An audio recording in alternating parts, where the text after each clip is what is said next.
SCTV Channel. Radar, handal, lugas, gemilang.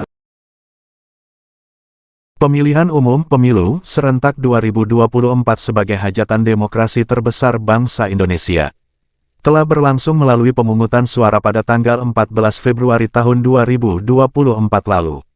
Sebagai warga bangsa, kita bersyukur karena tahapan demokrasi telah berlangsung dan rakyat telah menentukan pilihan mereka. Kita juga bersyukur dan mendoakan pemerintahan Presiden Prabowo Subianto dan Wakil Presiden Gibran Rakabuming Raka dengan Kabinet Merah Putih, kiranya dapat bekerja melayani masyarakat secara adil dan sejahtera.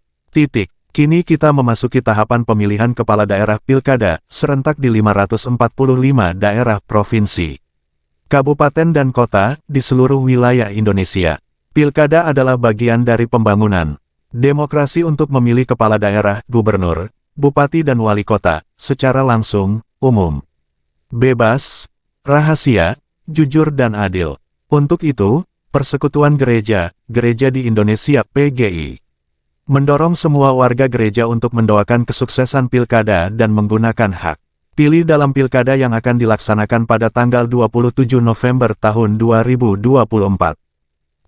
Persekutuan Gereja di Indonesia (PGI) kembali mengingatkan kepada segenap warga gereja dan warga negara untuk menolak dengan tegas politik uang yang berpotensi terjadi melalui serangan fajar saat pemungutan suara akan berlangsung, juga potensi terjadinya politisasi identitas yang kian marak dikapitalisasi untuk kepentingan elektoral dari pasangan calon.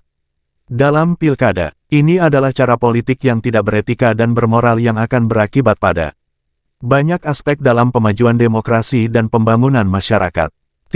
Mengingat pentingnya pembangunan demokrasi di Indonesia, maka pada kesempatan ini PGI ingin menyerukan beberapa pikiran pokok dalam pesan pastoral pilkada sebagai berikut. 1. Mendorong warga gereja dan warga bangsa berdoa bagi penyelenggaraan pesta demokrasi melalui pilkada agar berlangsung aman dan damai. Gunakan hak pilih saudara secara bertanggung jawab dengan memilih kepala daerah dan wakil kepala daerah yang toleran, inklusif dan bermoral. Ingatlah bahwa partisipasi saudara dalam pemilu tidaklah semata-mata merupakan panggilan kebangsaan, tetapi juga panggilan iman dan pengutusan untuk menjadi garam dan terang dunia. Mat pukul 5.13-16. 2. Pastikan calon pemimpin adalah orang yang berkarakter nasionalis dan taat pada Pancasila dan UUD 1945.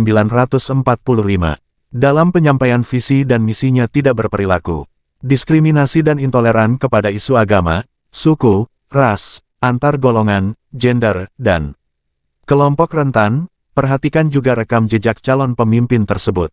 3. Tolak segala bentuk bujukan dan rayuan dengan uang atau janji yang biasanya dilakukan untuk membeli suara saudara guna memenangkan pasangan calon tertentu. Ini adalah praktik paling buruk dan menginjak harkat dan martabat masyarakat yang memberi mandat kepada para pemimpin. Sudah pasti pemimpin seperti itu tidak akan mempedulikan kemaslahatan masyarakat banyak dan hanya akan mengumpulkan pundi kekayaan diri dan kelompok sendiri. Kitab suci dengan tegas menolak praktik suap, dan korupsi. Dalam Keluaran 23/8 tertulis, suap jangan kau terima, sebab suap membuat buta mata orang yang melihat dan memutarbalikkan perkara orang yang benar. 4. Kami mendorong para penyelenggara KPUD dan Bawaslu, serta aparat pemerintah untuk dapat mengawal jalannya pilkada dengan baik. Kami menolak semua bentuk intimidasi, dan penggunaan kekuasaan secara semena-mena untuk memanipulasi suara rakyat.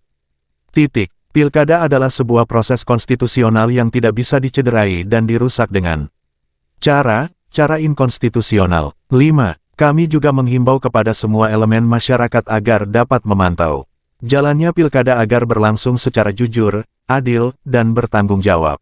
6. Kami menyampaikan selamat berkontestasi secara demokratis dan bermartabat kepada semua calon kepala daerah. Jadilah pemimpin yang bijaksana dan melayani semua warga negara secara setara dan bertanggung jawab. Demikian pesan pastoral ini kami sampaikan kepada warga gereja dan semua masyarakat yang berkehendak baik bagi pembangunan bangsa dan negara yang adil dan sejahtera. 2. Jika orang benar bertambah, bersukacitalah rakyat, tetapi jika orang fasik memerintah berkeluh. Kesalah rakyat, Amsal 29:2. Jakarta, tanggal 26 November tahun 2024. Teriring salam dan doa. Majelis Pekerja Harian. Persekutuan Gereja, Gereja di Indonesia. PDT, Jack Levin Fritz Manuputi. Sekretaris Umum.